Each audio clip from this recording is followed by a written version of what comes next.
I'm representing today WorldDAB. WorldDAB is an organization, because Dominique just told you about Digital Radio Vlaanderen and Ma Radio, so the French-speaking and the Dutch-speaking part of Belgium. But Belgium is part of the world, and DAB is a European thing going on, even a global thing that's going on. And it's a lot of stakeholders that are involved. And those stakeholders are united in an organization, non-for-profit, called WorldDAB, with a project office in London. And car manufacturers are members of WorldDAB, but also broadcasters and governments and manufacturers, even chip manufacturers like NXP. Most chips are in your cars from NXP.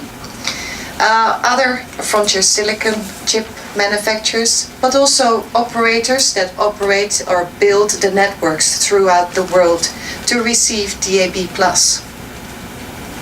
So today, next to my role as consultant for the Flemish government in helping out the Flemish part to go digital on air, today my role here is to represent as Vice President WorldDAB.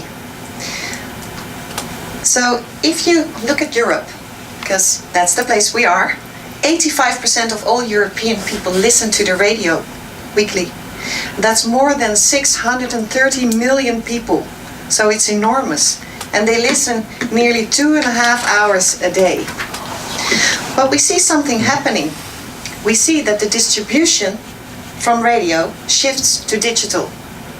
And digital is a word that describes a number of digital forms of distribution, amongst others the set-top box on your television, so digital TV with your flat screen, online listening, mobile listening, and in broadcast, the successor of FM, DAB+. So DAB+ will be in the coming years the replacer of FM as we know it. AM has already been shut off in many countries, and even FM has been shut off already in Norway. But you can see that DAB is the successor of FM. Also, listening to radio is more and more digital. And this is next to the fact that distribution is more and more digital, listening is also more digital. And you see a development there. You see a development in cars. As Joost just mentioned, cars are changing. And I like the sound of a good motor. I mean, electric sound is not to be compared to any beautiful sound of a motorbike or a car. But it's changing. And so is digital fridges. And even your heater at home. I mean, everything is digital. And so is radio. Because there are additional services. And the listening of digital is going through smart speakers or devices like Sonos in your home. It's also digital. It's not a competition. It's not like, oh, it will be IP and DAB will not be important for the future. Because it is both. And that's why. But also, for example, Google Assist will start here in Belgium as well, and Alexa and HomePod are there coming. So it's all sort of stakeholders, and also in cars. You see here an example of a dashboard from Ford, but also Audi A8 has a beautiful integrated digital radio listening possibility. So we can say that radio is digitizing. And digitizing of radio means hybrid radio, just like your cars, they're hybrid.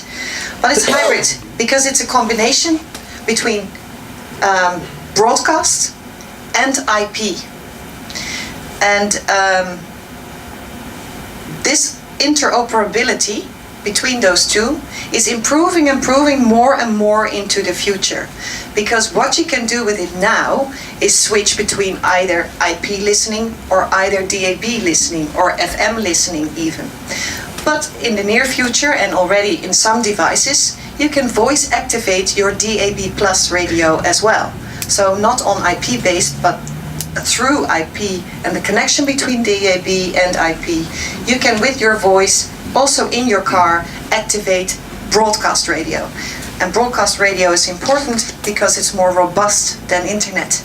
You are certain that by a robust network you have the signal reception approved throughout your entire country. Now, looking at Europe, we see that there is the speed and the momentum of DAB has improved tremendously in the last couple of years. And with that, you can see, with all the colors, that DAB Plus became a backbone throughout Europe as the successor of FM. In Norway, as I mentioned earlier, in 2017, the switch off of FM has taken place, but also Switzerland, this will happen in the coming years. And in some countries, one is working on the digital switch over, DSO, so the timing of that. And we can see in France, for example, a big country, also for cars, Germany, very important for cars. Netherlands and Belgium, it's also important because we are tiny, but we are important with innovation. We're very innovative countries. But in France, we used to have only a couple of cities with DAB, but now there's all the big cities with DAB, and they even have written out a tender for the Route du Soleil from there till there. So all of France will have a DAB backbone, which is very interesting because for the first time it is possible to have a nationwide network on air, so broadcasts available for all the French and not divided in different regions. So it's very interesting, and Energy is interested in that, and Radio France. So actually things are moving forward quite intensely, and that's fun. It's fun to work with. DAB knows some advantages, and to give some, for listeners, it gives you extra information. Norking already told you 2 years ago what additional forms on data, on kilobits, they use a part of their kilobits in which they transmit the broadcast signal, and a part of that is especially identified for data, where you can send extra information like weather reports, traffic information on the road. Much more elegant and much more sophisticated than FM could ever do before. You have more channels available in the spectrum. That's everywhere in the world where DAB is compared to FM. So the FM network is very fully stuffed, and we are very rich with both Belgium as Netherlands, flat countries, beautiful FM networks. We have beautiful content there. But DAB offers more. And so it's digital sound quality as well. And these are just a few, but the most important ones for listeners to think, hey, I want to try it, and once you try it, you don't go back. For broadcasters, it's innovation. You can do brand extensions, and we're going to have a beautiful case on that later this afternoon. So I won't go into depth, but it's also more cost efficient, and it's better for the environment. It's a greener distribution, it's free to air, and there's no gatekeeper there. So nobody's watching what you're doing. With IP, there's somebody who knows exactly what you're doing. So if you don't want that, this is a solution in broadcast. And in case of emergencies, when there's a terrible thing going on, it's a robust thing. Internet can be corrupt, you cannot text anymore, there's no reception. And with DAB, it's always there, just like FM, by the way. Now, if we look at the facts and figures globally, there are 480 million people that can receive DAB in over 45 countries. So this is context, which is important, because you can say, why bother putting it in? Because it's going to be IP anyway. There are reasons enough that it's both, otherwise all those governments and all those broadcasters and all those operators would not invest. And also the car manufacturers wouldn't invest so much to make it happen. So more than 71 million devices have been sold until September this year, including cars, new cars with standard. And this is even more because we don't know exactly if a car is offered with an option package, as we call it, option package or executive packages, or we don't know exactly how many of those are sold with DAB included, because that that asks for another piece of research, and we don't have that research in place because it's very complicated and very expensive. Here you can see how the cars, and even Belgium there in the right corner, should have been a secret until Dan was going to tell it, because Dominique was saying in 2017 it was already 25%. So, but in Norway it's 98%, and in the UK 91% of all cars sold, all new cars sold with DAB Plus as standard. And this is also what we want to make it possible for people also, if they sell their car later, that there's no FM anymore, that they can receive radio. And for that aspect, a lot of lobbying has been going on and a lot of collaboration between all different countries' governments and the European Parliament. And a new directive will be published on the 20th of December to come. And that directive states, the text you can see behind me, but it comes down to the fact that within 2 years, governments will be obliged, so they have to implement new ruling that every car sold or hired out in the European Union needs digital terrestrial radio in it, and that means in Europe DAB, because that's the standard chosen in.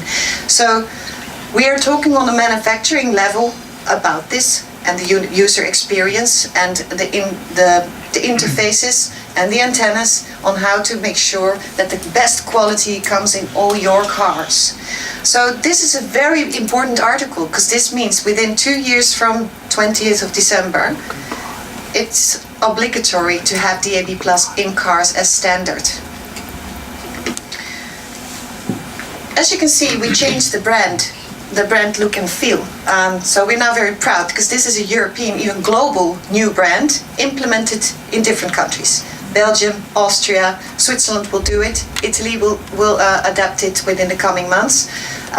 Netherlands, Germany. France. So this also means that if you want to communicate, as you're a car manufacturer or an importer, and you want to communicate on DAB, that you have one logo throughout all over Europe. It looks the same in any country. And you can use this free of charge. So if you implement DAB Plus in a country, you need the 5 C's. And you'll hear them back from both Nicola as Dan, that if you have you need to have policy and regulation in place, but also you need to have good coverage. So if you drive around, it needs to work, because otherwise you think, this radio doesn't work, you get annoyed and you get angry at the car manufacturer or the broadcaster, but at least the consumer gets angry. And we should prevent that from happening in any case. So coverage needs to be good. That's the part that the broadcasters can take care of, and the operator. Then the content needs to be in place. Need to have interesting content. We're going to hear about that today. And you have to have good consumer devices. If you go to the store, to the media market, or the Carrefour, or wherever, you need to have the right choice. And if you go on internet, you go online, you go shopping, you need to choose and have good information on what it's supposed to be. And you have to have good information in cars as well. If you come into a garage and you've never heard about it, you won't think about it if you order a new car. And the next 2 years it's not yet obligatory. So how do we do that? And we're going to get some examples from that from Dan. And it's also on your chair. And we have to communicate. So this is why countries, and we're going to get updates from the regions on how we do our communication in the different countries. What we try to achieve is an optimal user experience by a combination between DAB and internet. As you see behind me, you combine it, you have broadcast in the heart. So that's the robust heart of everything. And you can add through internet additional information as now playing, or additional data on another way than through the kilobits of DAB. So you can combine it, and this will grow in the future. This is an example of the Audi A8, where the full Hybride app has been installed, which is a collaboration. we can see My Radio is a collaboration between, is both, is DAB and radio player. And radio player offers the opportunity to give all the data that all the broadcasters send along, to get that in a good way in your car, so that DAB and the data concerned to that station actually link in a perfect way, so the user experience of the driver and the user will be just fine. So radio innovates. I think this is my final slide. Yes, and DAB and IP are together part of the digitization of radio. We work along standards, so the standards that we work upon are global standards, ETSI standards. In the manufacturers, the manufacturers know all those standards, and we talk about that regularly with the user experience group, where we meet with Mercedes, where we meet with Audi, with all the different brands on a level for the user experience in antennas, etc. Out of WorldDAB and out of NXP and the representatives of the automobile industry. It's broadcast together with metadata, and it takes care of a better user experience for listeners. So, thank you.